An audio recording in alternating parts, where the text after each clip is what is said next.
Oh man, you about to see how my granddaddy gonna show you a over 100-year-old recipe on how to make sweet potato pie and crust from scratch. It's really good. Let's show them how we made it. Okay? Mm-hmm. Can we show them how we made it? Yeah, go ahead.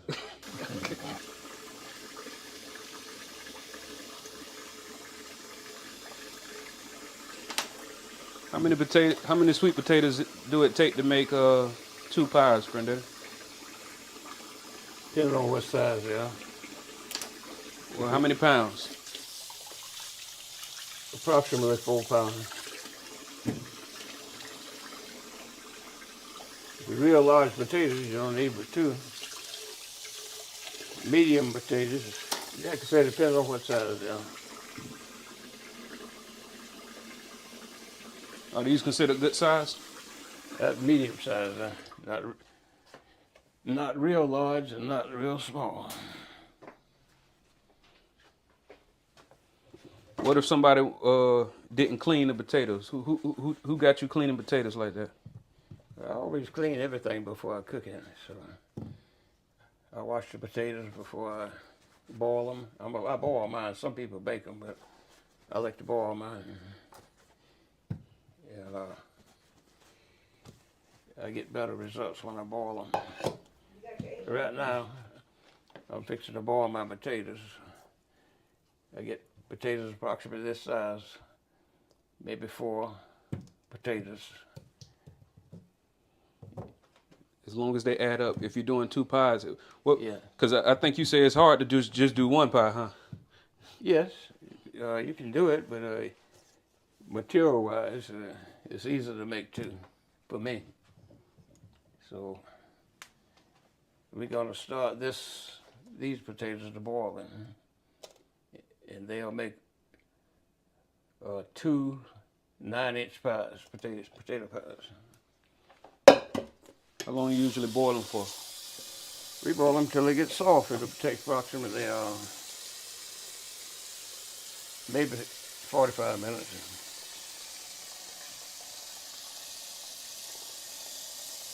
Okay, right now we're starting the potatoes to boil, and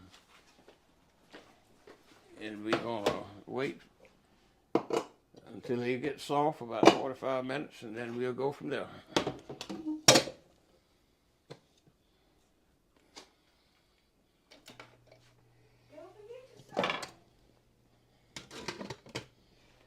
Is there a reason why you put it on 4 instead of high? Yeah, I don't like to start anything off on real high, so I put it on medium high. And on this stove, put it on number 4, and then it get to boil until they get done. Okay.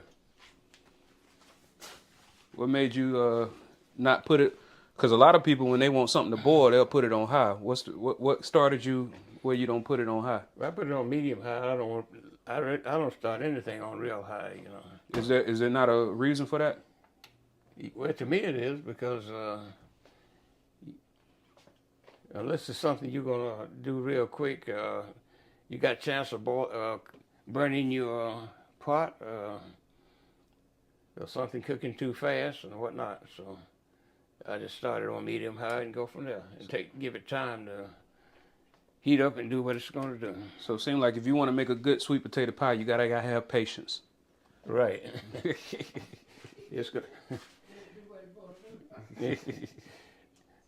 You can't make a sweet potato pie from scratch in 30 minutes, and you probably can't make it in 50 minutes, an hour. You see, because you got to cook your potatoes, then you got to mix it up, put your ingredients in it.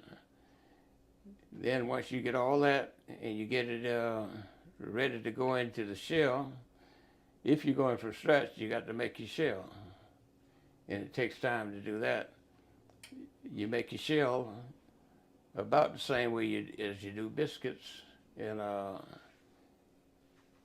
then you got to roll it out and then you cook it approximately an hour once you get it in the shell. But that we are coming to, and right now we just wait until the potatoes boil, and we'll come back after that.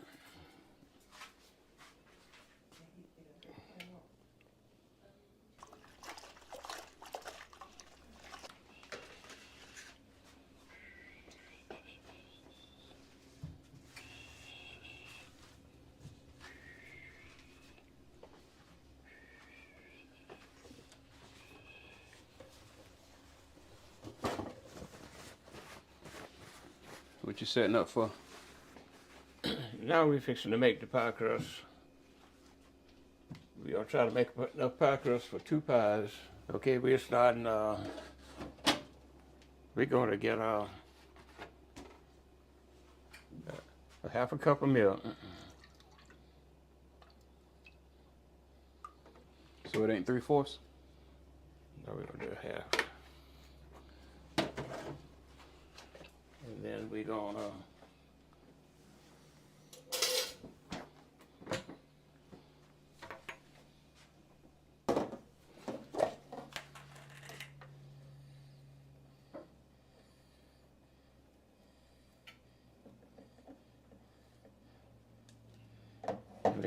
to get the equivalents of 2 tablespoons of shortening.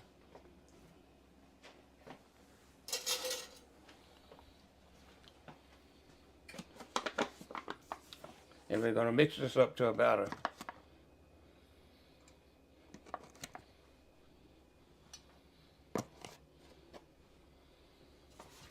ooh.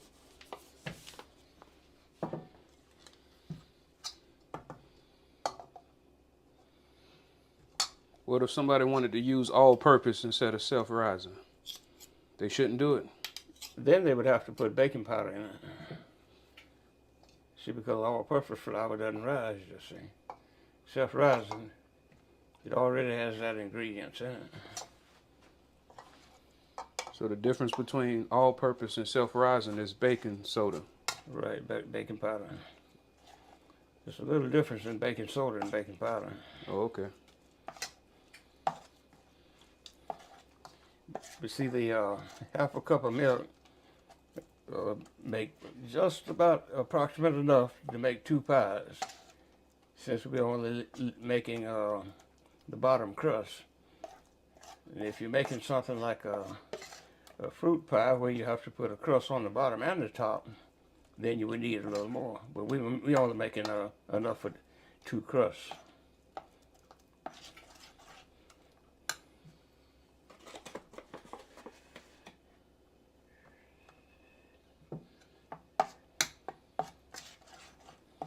So a half a cup of milk and 2 tablespoons of all vegetable shortening.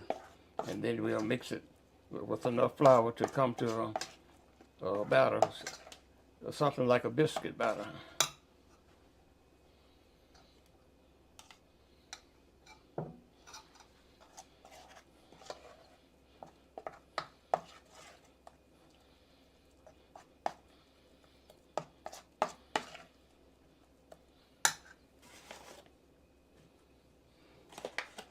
So it seems like it's like an art. You just gotta keep doing it till it feel right. Well, if you got a half a cup of milk, then it'll come out to whatever, to that amount. Ah, so you use the milk measurement. The milk measurement will bring it to the amount that you want. So what does a batter feel like? Do you look? Is it a feeling or is it a look? Well, it's just like a biscuit batter, and you just keep mixing it until you get it. Once you get it to the batter, then you put the flour on it to make it the way you can roll it. Okay, so it seemed like you're saying it's a filling. Yes.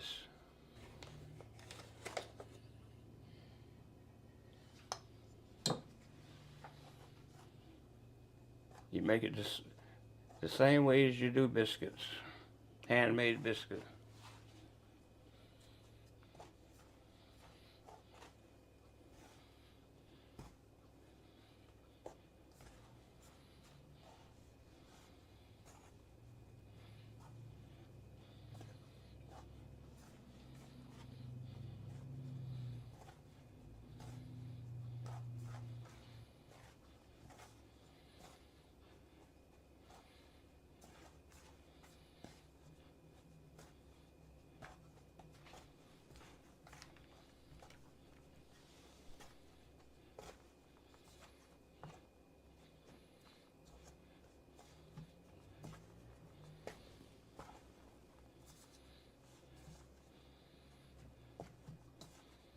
Do you remember who the first person was that taught you how to do this?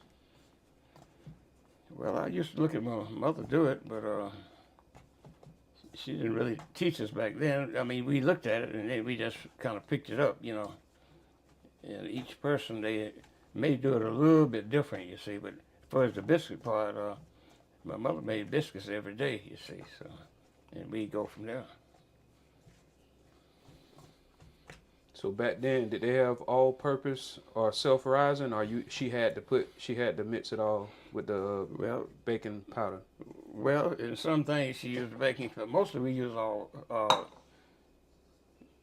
self-rising. But then first the shortening, we used lard back then, you see. So Oh, so instead of the shortening, what? So instead lard, of the all-vegetable shortening, y'all use lard. yeah, So that's what lard is. Lard is a shortening itself. how did y'all get the lard? From the pig. I don't think a lot of people know that. Yeah. Yeah, we kill hogs. We make our lard from the pig, and we would. And then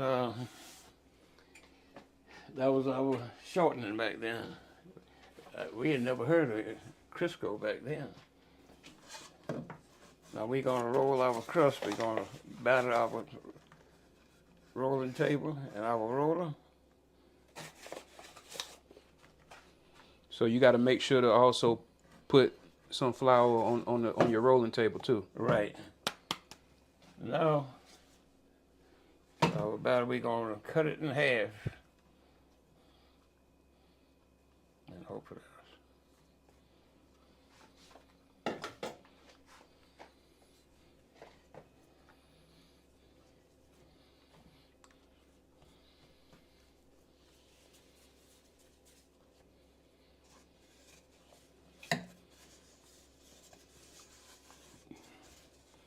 Is there nothing that you be checking for when you're rolling, or it's just? Well, we want to roll it to a certain size and a certain thickness, you see. You don't want it too thick for the pie. Oh yeah. If it's too thick, what might happen? Well, you can use it, but if the crust is too thick, it just kind of take away from the taste of the pie if it's too thick. So you want to taste the pie. The crust is there to hold everything together.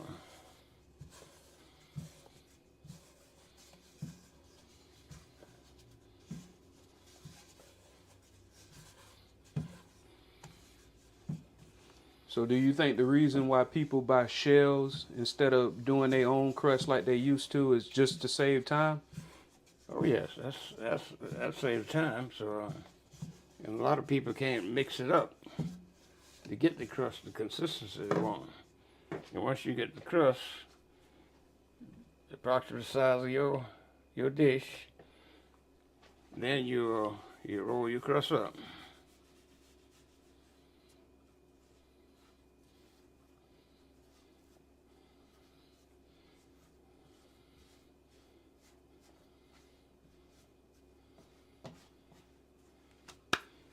Then you get your dish, you set it right here.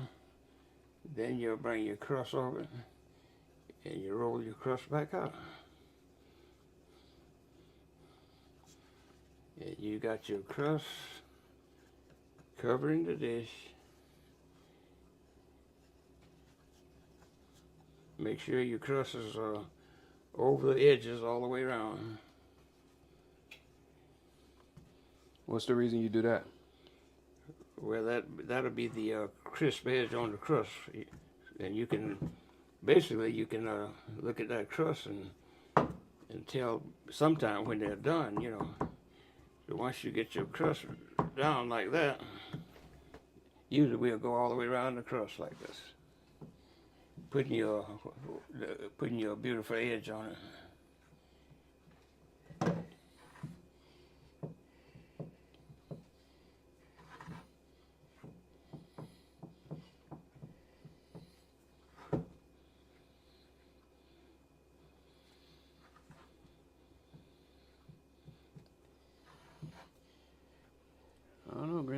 like you done did this before. I did it a few times. Okay, once you get that down like that, you cut your crust with the fork.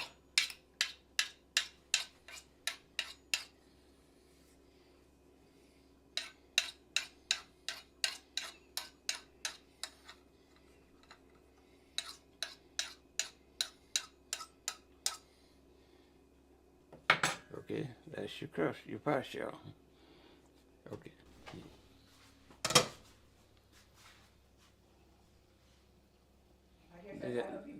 They got a little bit more to go. So what do you want it to feel like when you say soft? What Well, does when you can punch them a little bit, but when they're still hard, you know they're not ready. So we'll give it 10 more minutes. Okay, we're going to use lemon in the pie instead of lemon extract. So I'm going to cut my lemon in half. And we're going to squeeze the juice from one half of the lemon. Then we're going to put that into the ingredients in the pie. So we'll squeeze the juice from one half of the lemon. See, right, I got to get my cup. Let me go cup over there.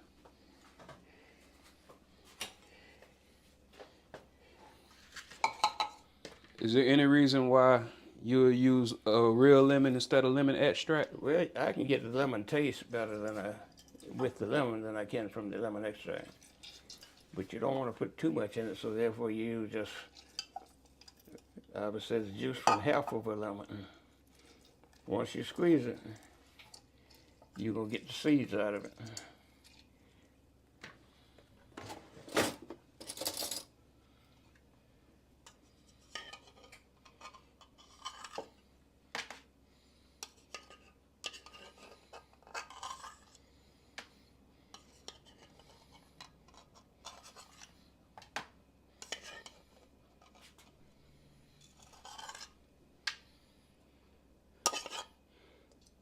So when you get ready to put it in your pie ingredients, you only got juice and no seeds in it.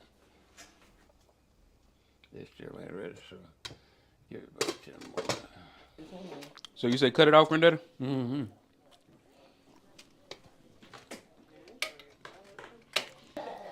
Okay, we fixed to mix our ingredients. We're going to put 2 sticks of butter in. Is that salted or unsalted butter? It's a salted butter.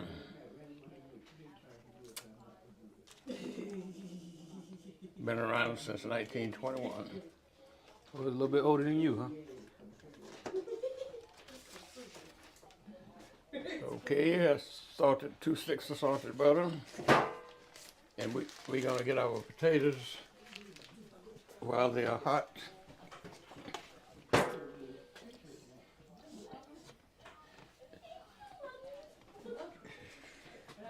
Okay, we're going to drain the water off them.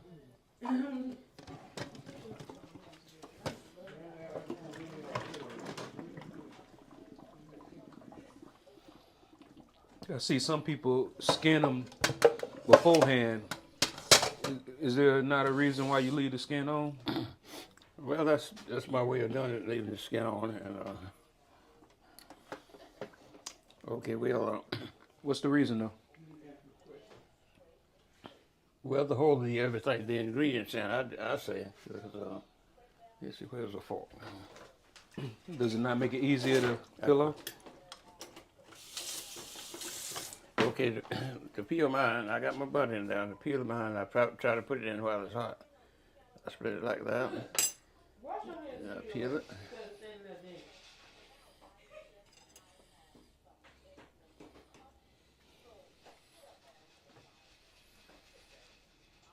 And the potato, melt the butter.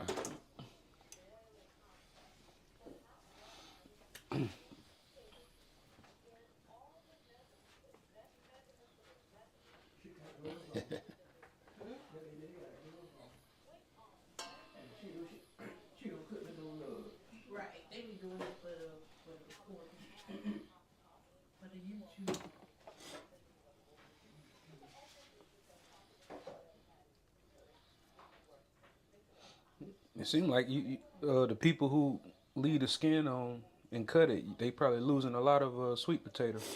This right here, Well, to me, it keeps everything within the shell, in the hull. So it's just the way we've always done it. And the potato, the hot potato, I melt the butter.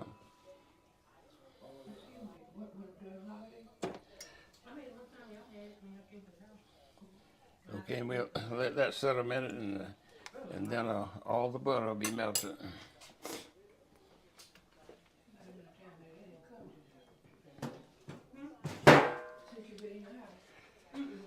how long you let it sit for? And let it melt the butter about maybe 3 minutes.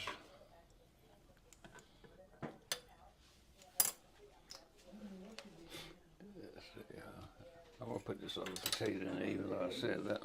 Let's roll off on that. Make sure the pie is full. These potatoes were kind of odd size, so either you get too much or too little.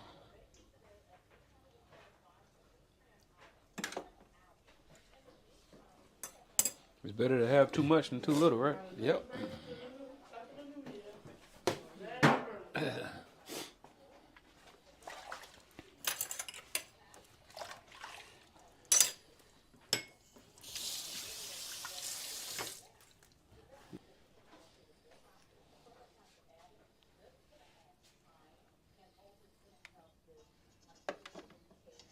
The string in the potato, we'll get that out.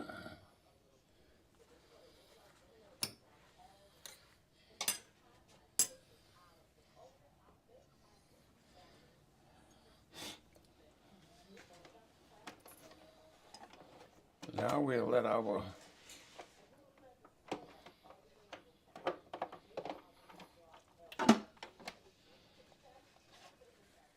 and we'll start it off on slow.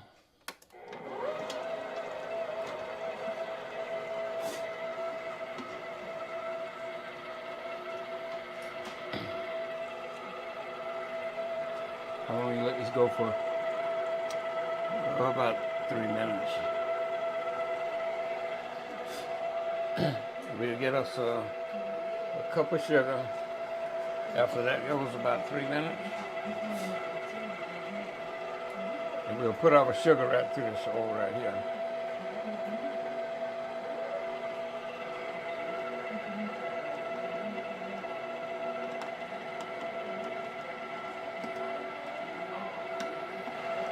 We let it turn for about 5 minutes because we don't want to put all the ingredients in there while the potatoes are real hot. We just let that turn for about 3 to 5 minutes, then we just shut it down. Now that's been about 3 minutes. We're going to cut this off.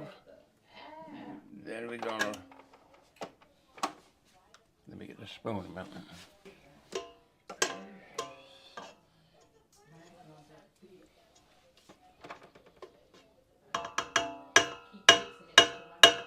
At this point, we'll taste it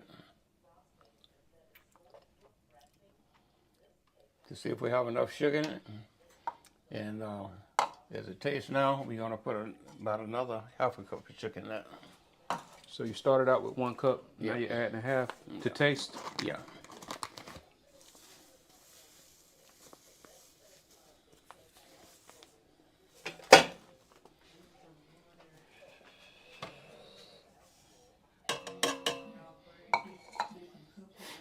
And now that we have that, we'll start putting our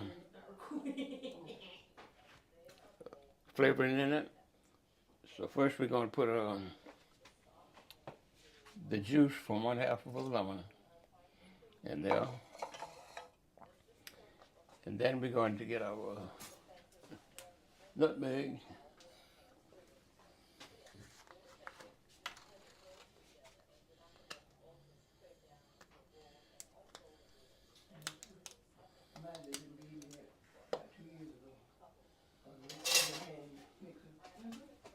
And for 2 pies, we'll put 1 approximate teaspoon. We like it spicy.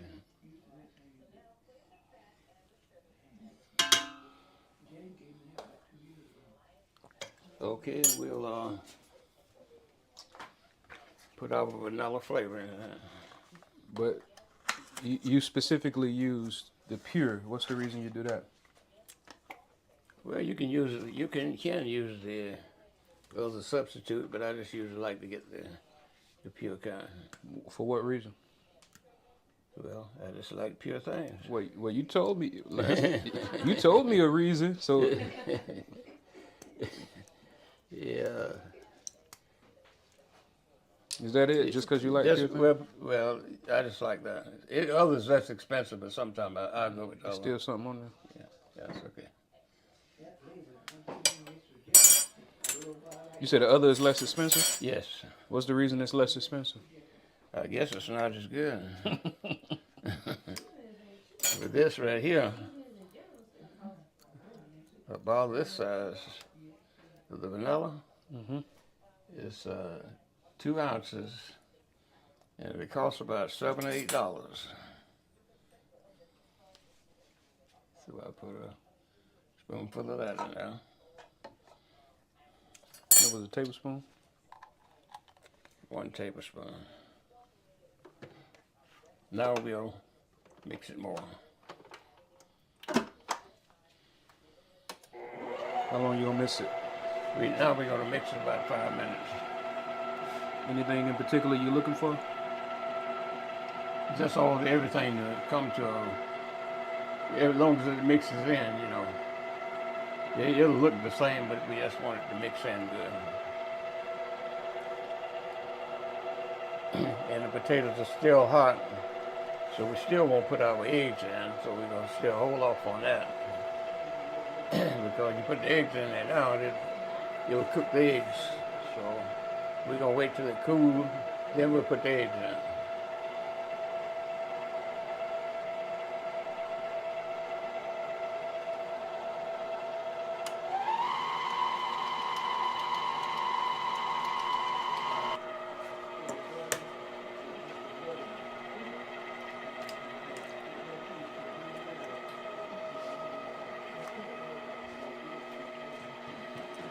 I noticed you also be cleaning up while you cooking. Is it not a specific reason why you do that? Well, that's something I like to do. I like to clean as I go. Some people let it pile up, but I like to clean as I go.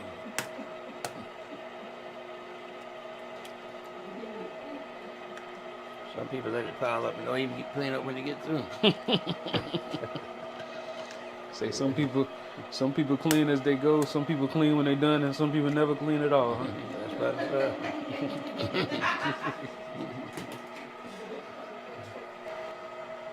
You say that's artificial? Yes. Why you got all the... And it doesn't cost as much. This is pure. And it costs twice as much.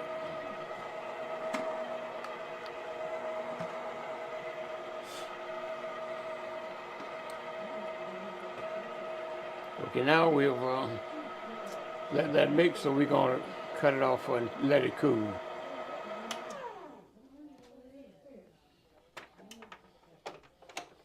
We'll start back after it cools. How long does it usually, you let it sit to cool before you add the eggs to it? Oh, it could be about 5 minutes. Okay.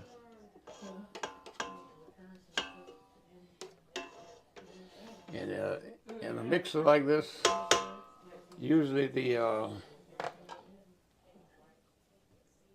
it'll take the strings out of it as it mixes.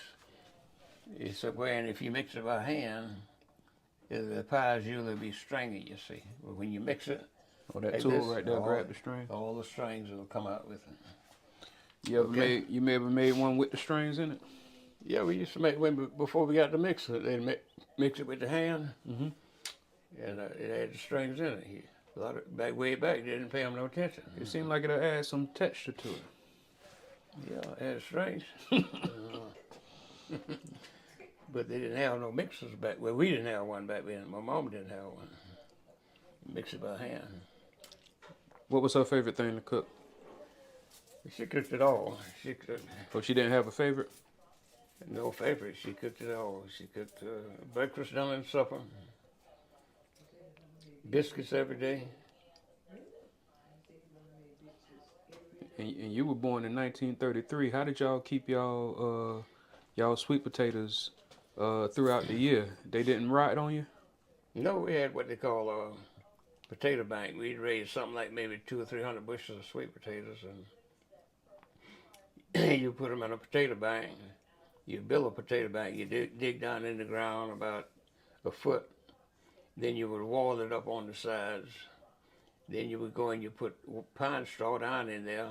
Then you put a load of potatoes on that. Pine straw potatoes until you built it on up. And those potatoes would be in there for the whole year and still wouldn't rot. So potatoes kept back then. So now that it's still hot, we're going to just give it a chance to cool. Okay, let's do that. Well, now that the potatoes has cooled down, we can put our eggs in. We'll put them in one at a time.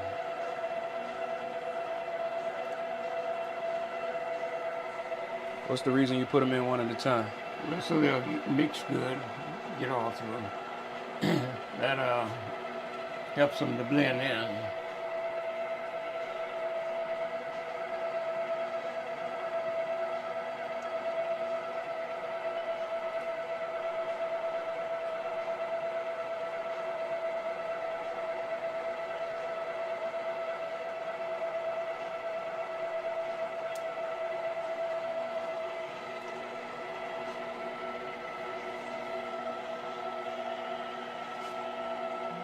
We'll give it a little bit more speed on it.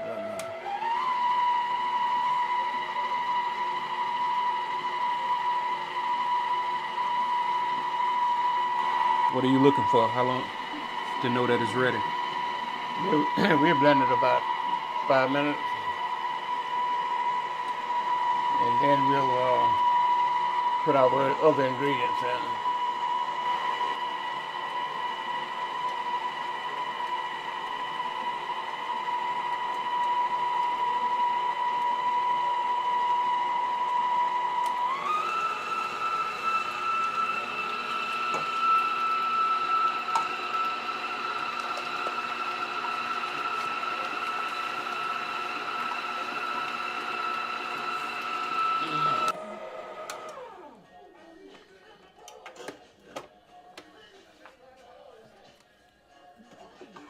Clean the sides off.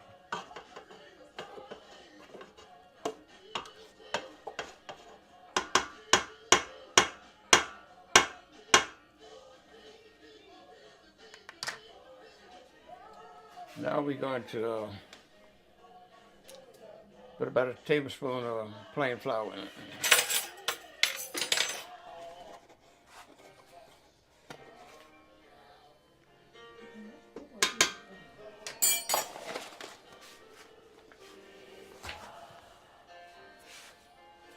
And that's to help it rise up?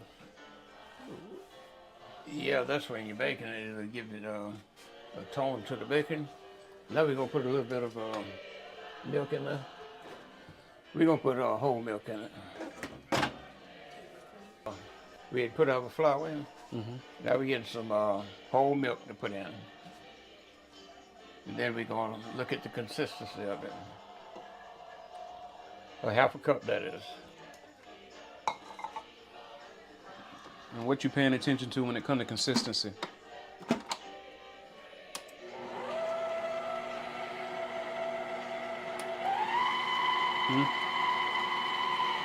Well, it looks the same, but what it does is, I think it makes it, it gives it that brown, a slightly tan color on the top of the pie. I like for my pie to have a little bit of color in it. Not burnt, not just light. I mean, I would like for a little bit of color to be on it. We'll look at it once we get it out of the stove, and I'll show you.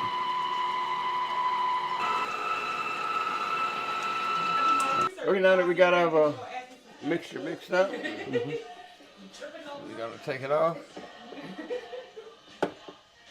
and we're gonna put this dish right here. You catch the dripping, and we're gonna fill our pie shells.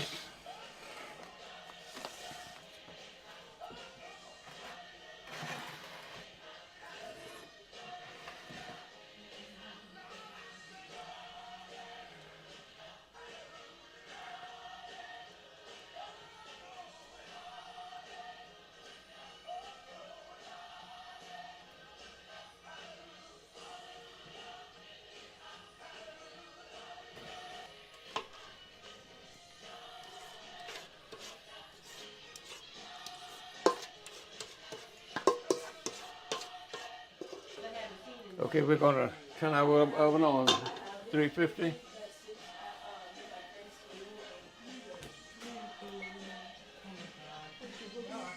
And we're gonna give it a few minutes to heat up to 350. Okay, now that our oven has reached 350, we're going to put our pies into the oven.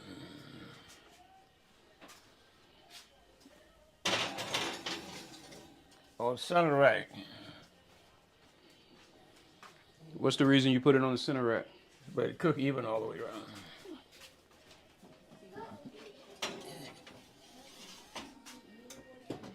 Okay, we're gonna cook it for at least an hour, and we'll go from there. What he's saying, Agent 69, what he's saying. Randy, we're gonna give them about 10 more minutes, 10 or 15 more minutes. Yeah, you see when he's talking, when you send a video, you're confused. How many minutes they got? Hmm? How many minutes they got? 5 more. We'll let it go to motherfucker. Because we could take it out now, you can see. What you looking for when you open it? Well, I was checking the crust, really.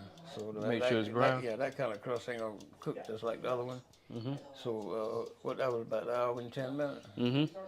So we can go with that, hour and 10 minutes.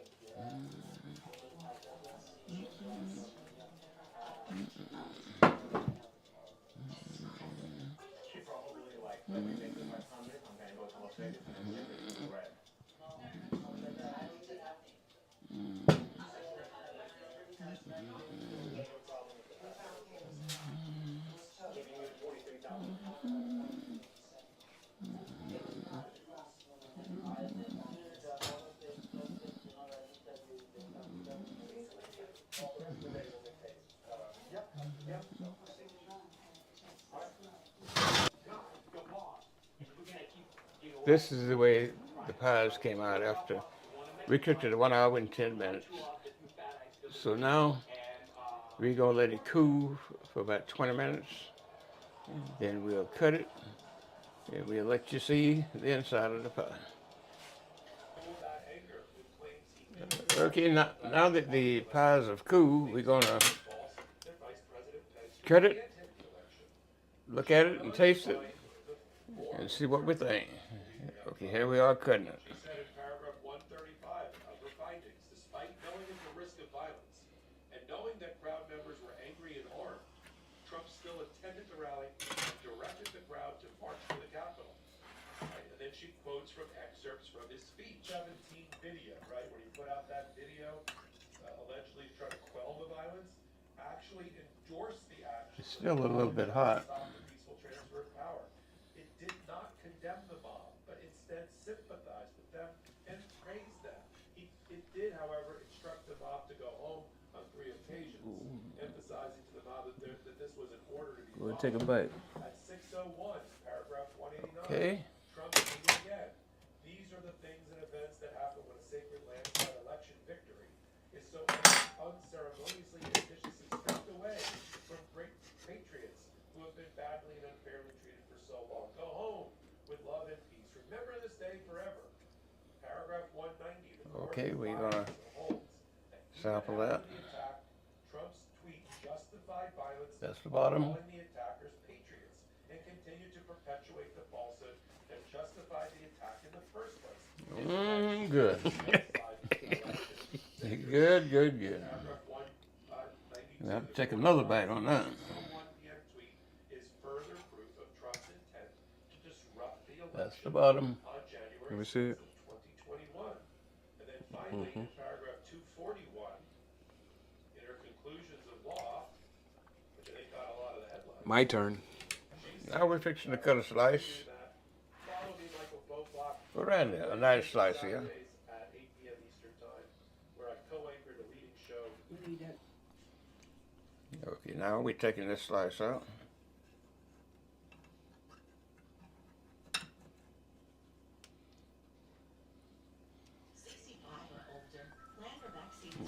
This is the side. COVID-19, RSV, and pneumococcal pneumonia.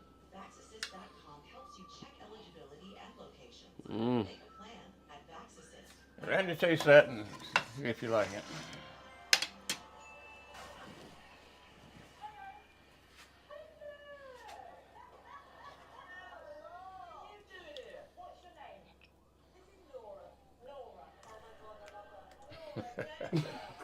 You like it, Randy? So you put both your feet in it. Tastes good. Almost as good as my granny's. Okay. That's the final stage of the. That's the final stage of the made from scratch sweet potato pie. That's what I'm talking about. Be blessed. And highly favored.